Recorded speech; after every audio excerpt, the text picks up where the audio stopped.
আজকে রান্না চিকেনে দই মাখিয়ে রেখে দেওয়া হয়েছে।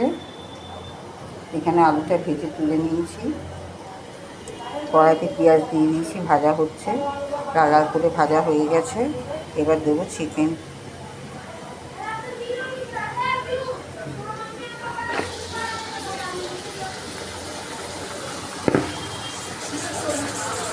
চিকেন এবার এর মধ্যে ভাজা হবে, ভাজা হয়ে গেলে তারপর দেবো মশলা।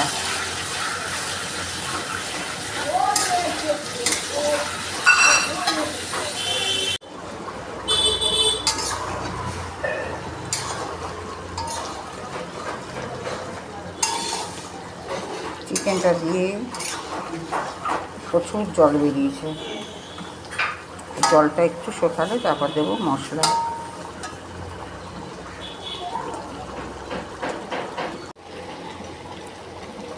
দিয়ে দেওয়া হলো ভেজে রাখা আলু, আর দিলাম মশলা।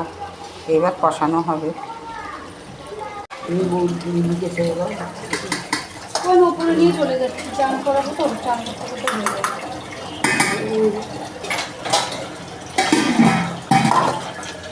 হ্যাঁ, আবার নালে নিচে আর না 12টা বেজে গেছে।